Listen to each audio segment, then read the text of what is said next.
আসসালামু আলাইকুম। Hello viewers, welcome back to my channel Tasnim তাজা। আপনাদের সবাইকে স্বাগত। চলে আসছি নতুন আরও একটি রেসিপি নিয়ে। আজকে আমার রেসিপি চটপটি রেসিপি।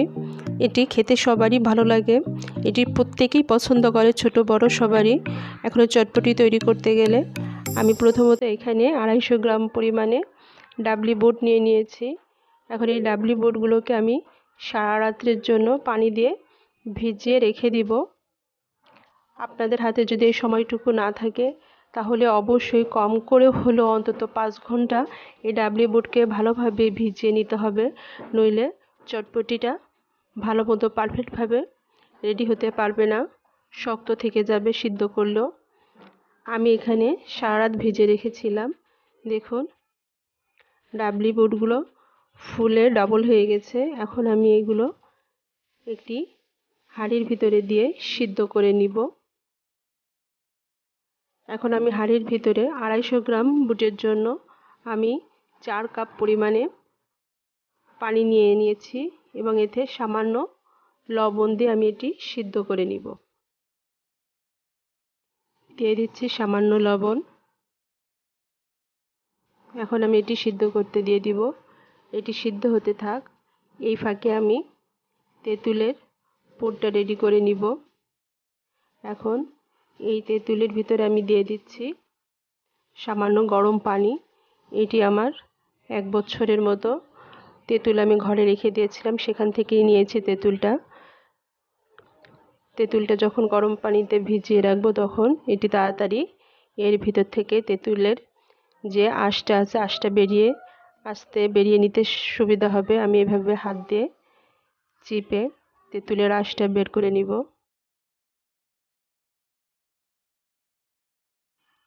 এভাবে নিজের থেকে যেটুকু বাকি অংশটুকু থাকবে সেটুকু তুলে নিচ্ছি। আপনারা চাইলে এটি এভাবে তুলে নিতেও পারেন, আবার একটি ছাঁকনিতে এটি ছেঁকেও নিতে পারেন।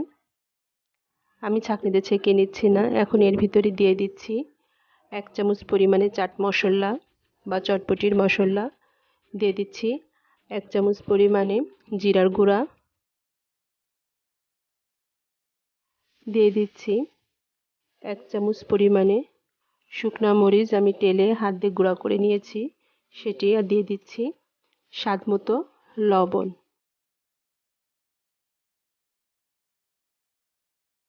এভাবে গুলা আমি এটি এক পাশে করে রেখে দিব।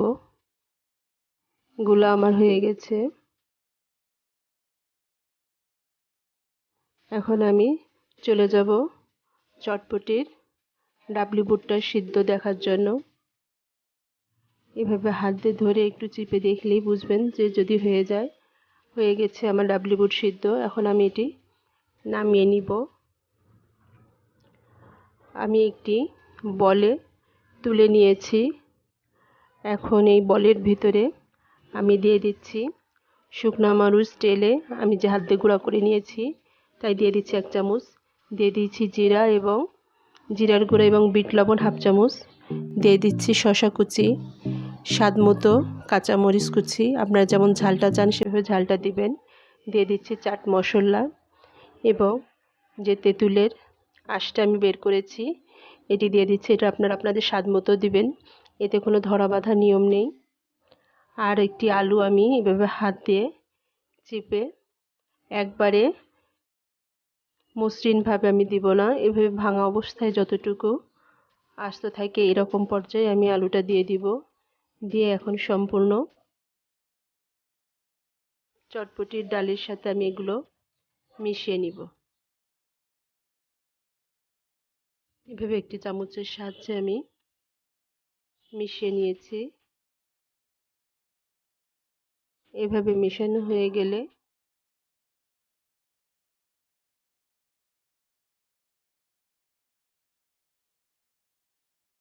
আপনারা এর ভিতরে ধনেপাতা কুচিও দিতে পারেন। আমার হাতের কাছে ধনেপাতা কুচি ছিল না তাই আমি দিতে পারিনি। আপনারা একটু লবণটা গালি দিয়ে দেখে নেবেন, যদি লবণের পরিমাণটা কম হয় তাহলে আপনারা আবার এর ভিতরে রান্নার লবণও দিয়ে নিতে পারেন। আমি দিয়ে নিয়েছি। এখন আমি একটি প্লেটে এটি ঢেলে নিচ্ছি।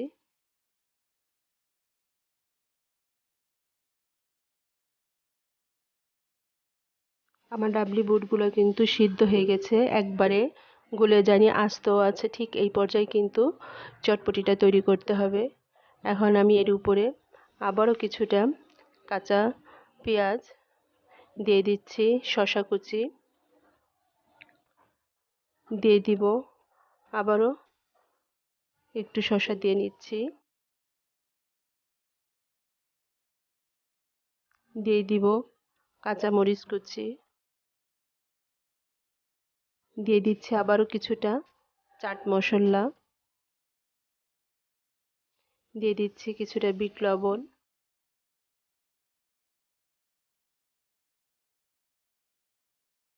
আর আমি এই লেবুর রসটা দিয়ে দিচ্ছি একটু ফ্লেভারের জন্য।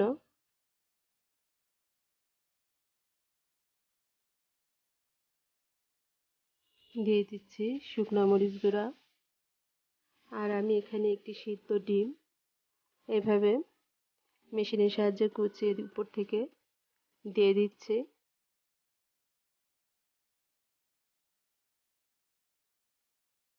এইভাবে দেওয়ার পরে হয়ে গেল আমার চটপটি। আমার রেসিপিটি ভালো লাগলে অবশ্যই আমার চ্যানেলটিকে সাবস্ক্রাইব করবেন, পাশে থাকা বেল আইকনের বাটনে ক্লিক করবেন, প্রচুর প্রচুর শেয়ার করবেন। আর এই চটপটিটা অবশ্যই আপনারা গরম গরম পরিবেশন করে বাসার সবাইকে নিয়ে খাবেন।